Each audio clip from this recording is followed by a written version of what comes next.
Di usia ketika aku pikir hidup hanya akan berjalan datar sebagai seorang janda, justru sebuah malam mengubah segalanya. Malam ketika dia datang. Pandu, teman anakku sendiri. Dan sejak saat itu, hatiku tak pernah benar-benar tenang. Apa yang sebenarnya terjadi malam itu? Dan mengapa aku sampai berkeringat hanya karena satu pertemuan? Halo semuanya. Sebelum kita masuk ke kisah penuh emosi dan dilema ini, jangan lupa subscribe, like, dan aktifkan lonceng notifikasi. Sekarang, mari kita mulai. Namaku Ratna. Sudah 5 tahun aku menjalani hidup sebagai seorang janda. Suamiku meninggal karena sakit, meninggalkan aku dan satu-satunya anak laki-lakiku yang kini sudah kuliah di luar kota. Rumah ini, yang dulu ramai, sekarang lebih sering sunyi. Dan aku pikir, aku sudah terbiasa dengan kesepian itu. Sampai malam itu datang. Hujan turun sejak sore, membuat udara terasa dingin dan lembab. Aku baru saja selesai membereskan dapur ketika terdengar ketukan di pintu. Jam di dinding menunjukkan pukul 9:30 malam. Tidak biasanya ada tamu datang selarut ini. Aku melangkah pelan, sedikit waspada. "Assalamualaikum, Bu Ratna." Suara itu, aku mengenalnya. Saat pintu kubuka, di sanalah dia berdiri. Pandu, teman dekat anakku sejak SMA. Tubuhnya basah oleh hujan, rambutnya sedikit acak, tapi senyumnya tetap sama, hangat dan sopan seperti yang selalu kuingat. "Waalaikumsalam, Pandu. Kamu kenapa malam-malam kesini?" Tanyaku kaget. "Aku, boleh masuk, Bu? Maaf mengganggu. Aku kehujanan dan butuh berteduh sebentar," katanya agak ragu. Aku mengangguk dan mempersilakannya masuk. Jantungku entah kenapa berdegup lebih cepat dari biasanya. Aku mencoba mengabaikannya, menganggap itu hanya karena terkejut. Kusodorkan handuk dan segelas teh hangat. Kami duduk berhadapan di ruang tamu. Lampu kuning temaram membuat suasana terasa berbeda. Sunyi. Hanya suara hujan di luar yang menemani. "Anak saya baik-baik saja, kan?" tanyaku, mencoba mencairkan suasana. Pandu tersenyum. "Baik, Bu. Kami masih sering chat." Dia titip salam. Aku mengangguk, tapi entah kenapa, tatapan Pandu malam itu terasa lain. Lebih dalam. Lebih lama. Aku jadi salah tingkah sendiri. Aku sadar, Pandu sudah bukan anak SMA kurus yang dulu sering main ke rumah. Sekarang dia pria dewasa. Bahunya lebar, suaranya berat, dan ada ketenangan dalam caranya bicara. Dan aku seorang wanita yang sudah lama tak merasakan diperhatikan seperti ini. "Bu Ratna kelihatan capek," katanya tiba-tiba. Aku tersenyum kecil. "Ah, mungkin karena sudah tua." "Tidak, Bu," katanya cepat. "Menurut saya, Ibu kelihatan tetap cantik." Kalimat itu seperti petir di dadaku. Aku terdiam. Wajahku terasa panas. Aku tahu ini tak seharusnya. Dia teman anakku. Aku janda. Ini salah. Tapi kenapa hatiku justru bergetar? Aku tertawa kecil untuk menutupi kegugupan. "Kamu bisa saja, Pandu." Namun sejak detik itu, aku tahu, ada sesuatu yang mulai berubah di dalam diriku. Dan aku takut, perasaan ini bukan sekadar perasaan sesaat. Malam itu berakhir tanpa kejadian apapun. Pandu pamit setelah hujan reda. Tapi setelah pintu tertutup, aku bersandar di sana cukup lama, mencoba menenangkan napas yang entah kenapa terasa berat. Aku tak tahu bahwa malam itu hanyalah awal dari segalanya. Sejak malam itu, bayangan Pandu tak pernah benar-benar pergi dari pikiranku. Saat menyapu lantai, saat memasak, bahkan ketika aku mencoba tidur. Aku kesal pada diriku sendiri. Ini konyol, Ratna. Dia hanya mampir berteduh. Tapi jantungku seolah tak mau diajak bekerja sama. Aku mulai sering memeriksa ponsel, berharap ada pesan masuk. Dan benar saja, 2 hari kemudian, namanya muncul di layar. "Assalamualaikum, Bu Ratna. Terima kasih lagi ya untuk teh hangat malam itu. Saya jadi enak badan." Pesan sederhana, tapi membuatku tersenyum seperti gadis yang baru jatuh cinta. Aku membalasnya, mencoba tetap sopan dan menjaga jarak. Tapi percakapan itu berlanjut, hari demi hari. Awalnya hanya menanyakan kabar, lalu beralih ke cerita tentang pekerjaannya, keluh kesah hidupnya, sampai akhirnya, tentang kesepianku juga. Aku tak sadar kapan kami jadi sedekat itu. Yang aku tahu, setiap notifikasi darinya membuat hatiku hangat. Namun di balik semua itu, ada rasa bersalah yang menekan dadaku. Setiap kali aku ingat dia adalah teman anakku, aku merasa seperti wanita tak tahu diri. Beberapa kali aku berniat mengakhiri obrolan, membalas singkat, bahkan sengaja tak membalas. Tapi Pandu selalu datang lagi dengan perhatian yang lembut. Dan aku terlalu lemah untuk menolaknya. Suatu sore, saat aku sedang menyiram tanaman di teras, motor berhenti di depan rumah. Jantungku langsung berdegup saat kulihat siapa yang turun dari sana. Pandu. Dengan kemeja biru dan senyum yang entah kenapa selalu berhasil membuatku gugup. "Aku lewat sini, Bu. Boleh mampir sebentar?" katanya. Aku ragu, tapi akhirnya mengangguk. Kami duduk di teras, ditemani angin sore. Obrolan mengalir begitu saja. Tapi kali ini, aku merasakan ada ketegangan yang tak terlihat di antara kami. "Bu Ratna," katanya pelan, menatap lurus ke mataku. "Sejak malam itu, saya sering kepikiran Ibu." Dadaku terasa sesak. Aku menelan ludah. "Pandu, jangan begitu. Kamu teman anak saya." "Aku tahu," jawabnya cepat. "Dan itu yang bikin aku bingung. Tapi perasaan ini, aku nggak bisa bohong." Aku terdiam. Dunia seakan berhenti berputar. Di satu sisi, hatiku berteriak bahagia karena ternyata aku tidak sendiri. Di sisi lain, logikaku menampar keras. Ini salah. Aku janda, Pandu.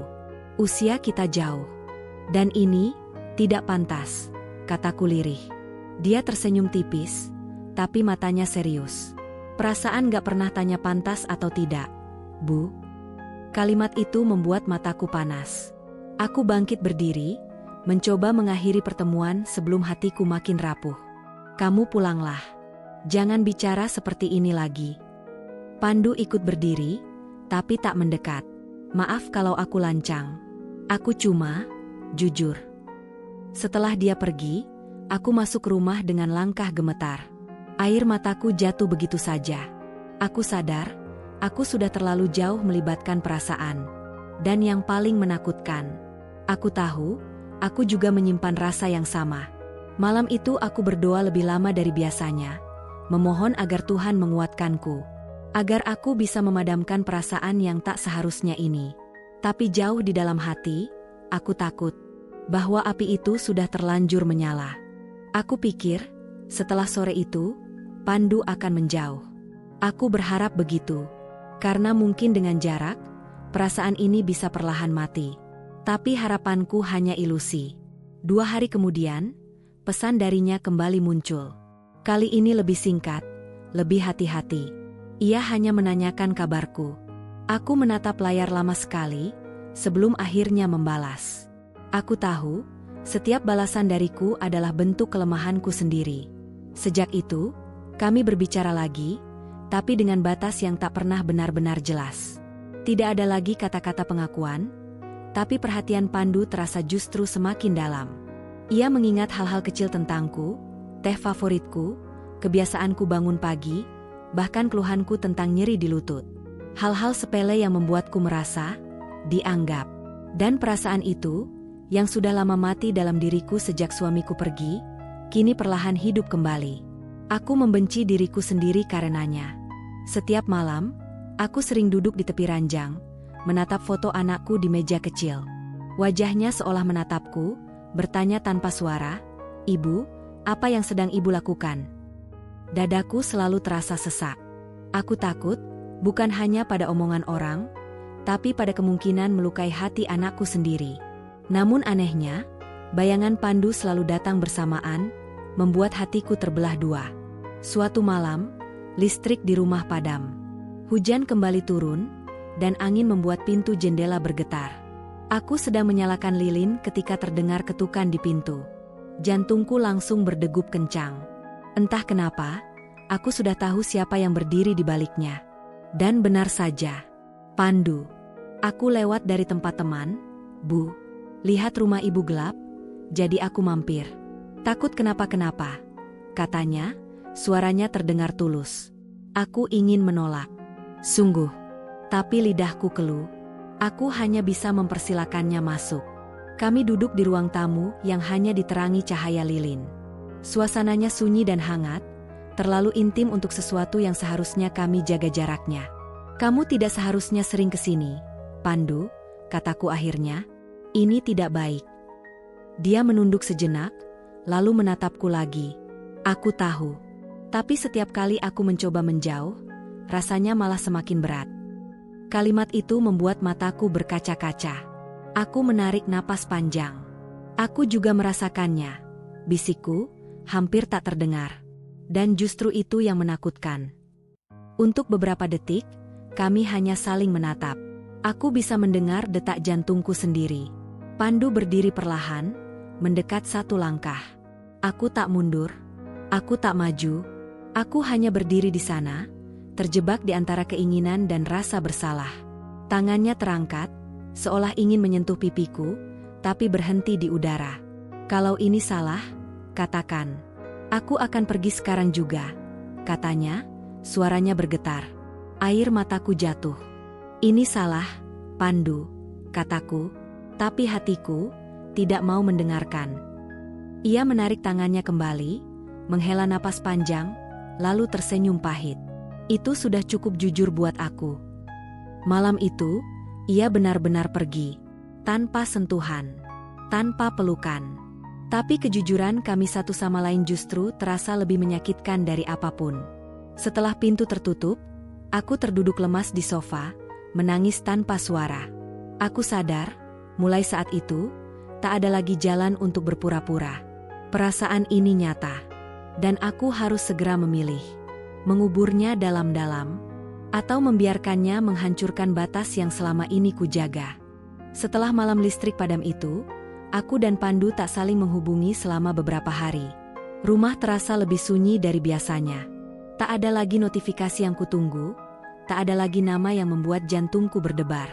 Seharusnya aku lega. Tapi yang kurasakan justru seperti kehilangan sesuatu yang belum sempat kumiliki. Aku mencoba kembali ke rutinitas. Bangun pagi, memasak sekadarnya, menyapu halaman, menonton televisi tanpa benar-benar memperhatikan.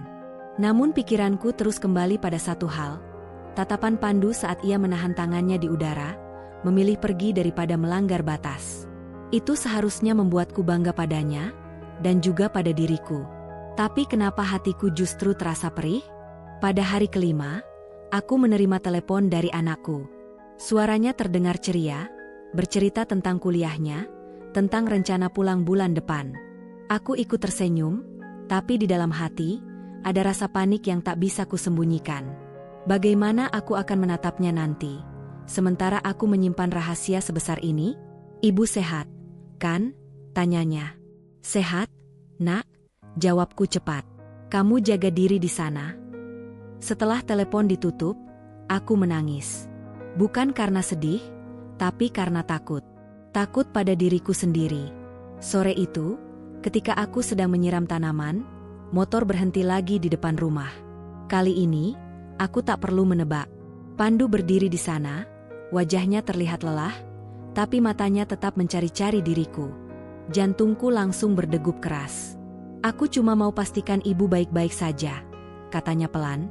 Aku ingin mengusirnya, tapi kakiku justru melangkah mendekat. Masuklah, kataku akhirnya, suara yang bahkan terdengar asing di telingaku sendiri. Kami duduk berhadapan, tapi tak ada obrolan ringan seperti dulu. Keheningan di antara kami terasa berat. Pandu menatap lantai, lalu akhirnya berkata, aku sudah mencoba menjauh, Bu. Tapi ternyata, aku nggak bisa. Dadaku terasa sesak. Kita tidak boleh seperti ini, kataku, tapi kali ini suaraku tak sekuat niatku. Aku tahu, jawabnya. Aku nggak minta apa-apa. Aku cuma ingin jujur, sebelum aku benar-benar pergi. Aku menatap wajahnya, mencoba menghafal setiap garis, setiap ekspresi. Tanpa kusadari, air mataku jatuh lagi. Aku juga tidak bisa bohong, Pandu, kataku, perasaan ini nyata buat aku. Ia mengangkat wajahnya, matanya membesar. Untuk pertama kalinya, aku melihat harapan di sana. Ia berdiri, melangkah mendekat. Aku pun berdiri, jarak kami kini hanya beberapa inci. Aku bisa merasakan hangat napasnya. Kalau begitu, apa yang harus kita lakukan? Bisiknya. Aku tak menjawab. Karena sebenarnya, aku pun tak tahu. Tapi saat ia menyentuh tanganku dengan ragu, aku tak menarik diri. Sentuhan itu seperti aliran listrik yang menjalar ke seluruh tubuhku. Tanganku gemetar, tapi tetap di sana. Dan di detik itu, semua batas yang selama ini ku coba bangun, runtuh. Aku tak tahu siapa yang lebih dulu mendekat. Yang ku tahu, aku merasakan keningnya menyentuh keningku, napas kami saling bercampur. Untuk sesaat, aku lupa siapa aku, lupa siapa dia. Yang ada hanya dua hati yang sama-sama lelah menahan rasa. Namun sebelum sesuatu yang lebih jauh terjadi, aku tersadar. Aku mendorongnya pelan, tapi tegas. Tidak, kita tidak bisa, kataku sambil terisak. Kalau kita lanjut, aku takut aku tak bisa berhenti. Pandu menutup mata, menghela napas panjang, lalu mengangguk. Maaf, aku terlalu jauh. Kami berdiri berjauhan, sama-sama terdiam. Akhirnya ia mengambil jaketnya. Aku akan pergi. Mungkin, ini yang terbaik. Aku hanya bisa mengangguk, tak sanggup menahannya. Saat pintu tertutup, aku merasa seperti baru saja kehilangan sesuatu yang sangat berharga.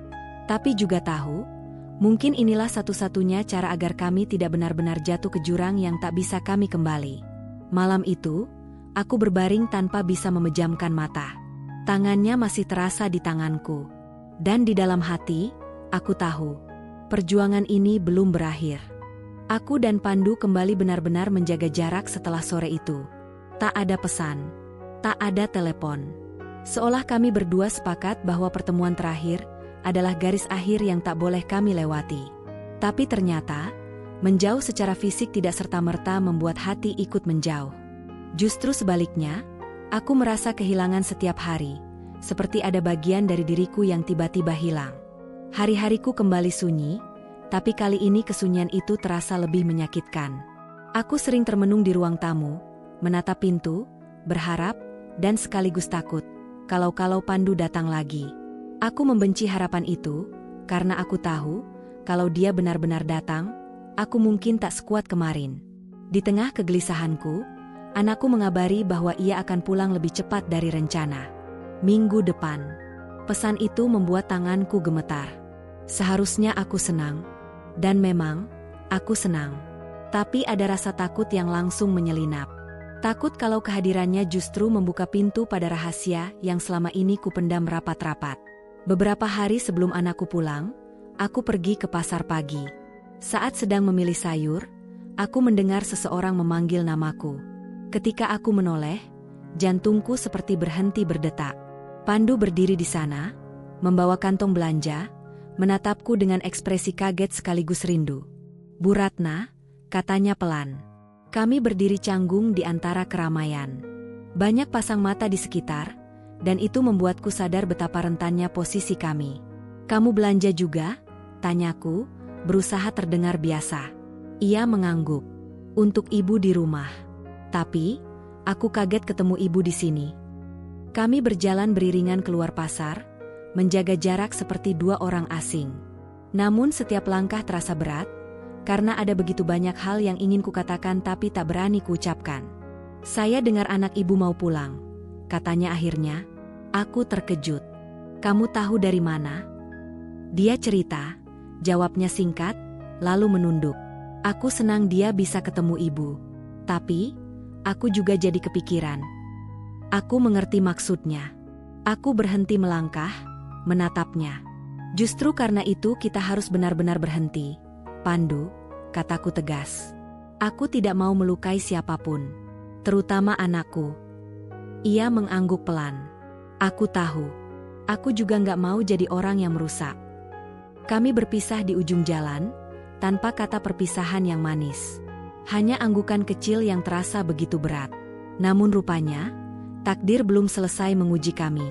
Sore harinya, saat aku sedang di rumah, tetanggaku, Bu Sari, datang berkunjung. Kami mengobrol seperti biasa, sampai tiba-tiba ia berkata, "Ratna, tadi aku lihat kamu jalan sama Pandu di pasar. Temannya anakmu, kan?" Jantungku langsung berdegup kencang. "Iya, kebetulan ketemu," jawabku cepat, mencoba tersenyum. Bu Sari tersenyum kecil, tapi tatapannya seolah menyelidik. "Kalian kelihatan dekat, ya?" Kalimat itu membuat keringat dingin mengalir di punggungku. Aku tertawa canggung. "Ah, biasa saja." Namun setelah ia pulang, aku terduduk lemas. Aku sadar, rahasia ini tak lagi sepenuhnya aman. Kalau tetangga mulai memperhatikan, bagaimana jika sampai ke telinga anakku? Malam itu, aku menatap langit-langit kamar, merasa terjebak. Aku ingin melindungi semua orang, anakku, Pandu, dan juga diriku sendiri. Tapi aku juga tahu, semakin lama aku menyimpan perasaan ini, semakin besar risikonya. Dan di dalam hati, aku takut bahwa badai yang sebenarnya belum benar-benar datang. Anakku pulang pada suatu sore yang cerah. Senyumnya mengisi kembali rumah yang lama terasa kosong. Aku memeluknya erat, terlalu erat mungkin, sampai ia tertawa dan bertanya kenapa aku jadi begitu sentimental. Aku hanya menggeleng, menahan air mata yang hampir jatuh. Ia tak tahu, di balik pelukan itu, ada badai di dadaku yang tak pernah reda. Hari-hari berikutnya terasa seperti ujian. Melihat anakku mondar-mandir di rumah, mendengar ceritanya tentang kampus, membuat rasa bersalahku semakin besar. Setiap kali ponselnya berbunyi dan aku melihat nama Pandu muncul di layarnya, karena mereka masih saling berkabar, hatiku seperti diremas. Aku sadar, cepat atau lambat, kami pasti akan bertemu. Dan pertemuan itu akhirnya terjadi. Suatu malam, anakku mengajakku keluar sebentar ke warung kopi dekat rumah. "Bu, ikut, ya. Pandu juga mau datang," katanya santai. Dadaku langsung berdebar, tapi aku tak bisa menolak tanpa menimbulkan kecurigaan. Aku mengangguk, mencoba tersenyum setenang mungkin. Di sana, Pandu sudah menunggu. Ia berdiri saat melihat kami datang, menyalamiku dengan sopan. "Assalamualaikum, Bu Ratna." "Waalaikumsalam," jawabku, berusaha menjaga suaraku tetap normal. Sepanjang obrolan, aku nyaris tak berani menatapnya. Aku takut, satu tatapan saja cukup untuk membuka kembali semua yang sudah kucoba kubur. Tapi aku bisa merasakan kehadirannya, keheningan yang hanya kami berdua pahami di tengah tawa anakku yang polos. Setelah beberapa saat, anakku pamit ke toilet, meninggalkan kami berdua di meja. Hening sejenak. Aku menarik napas panjang, lalu menatap Pandu. "Kita harus bicara," kataku pelan. Ia menatapku, matanya penuh tanya.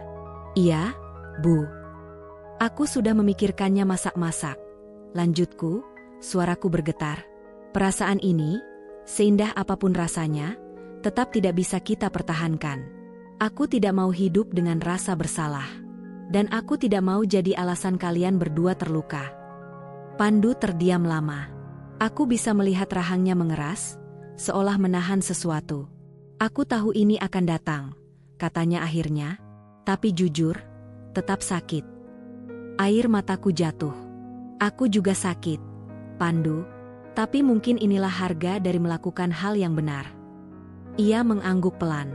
"Aku menghormati keputusan ibu. Aku akan berusaha benar-benar mundur." Aku tersenyum kecil, penuh kepedihan. "Terima kasih, dan maaf, karena sudah membiarkan perasaan ini tumbuh." Anakku kembali ke meja, dan obrolan pun berlanjut seolah tak terjadi apa-apa. Tapi di dalam hatiku, aku tahu, barusan aku telah mengucapkan selamat tinggal yang sebenarnya. Malam itu, setelah kami pulang, aku masuk ke kamar dan menangis sepuasnya. Bukan karena menyesal melepaskan, tapi karena aku tahu, cinta yang tak pernah benar-benar dimulai pun bisa meninggalkan luka yang dalam. Hari-hari berlalu. Pandu benar-benar menepati janjinya. Ia menjaga jarak, hanya bersikap seperti teman biasa di hadapan anakku. Dan perlahan, aku belajar menata kembali hidupku. Kesepian masih ada, tapi kini aku mengisinya dengan doa, dengan kegiatan kecil, dan dengan menerima bahwa tidak semua perasaan harus dimiliki. Kini aku mengerti, cinta tidak selalu tentang memiliki. Kadang, Cinta adalah tentang keberanian untuk melepaskan. Dan setiap kali aku mengingat malam ketika dia datang dan hatiku bergetar hebat, aku hanya tersenyum pahit. Itu kenangan yang akan selalu tinggal di sudut hatiku. Sebagai bukti bahwa aku pernah jatuh. Dan memilih bangkit dengan caraku sendiri.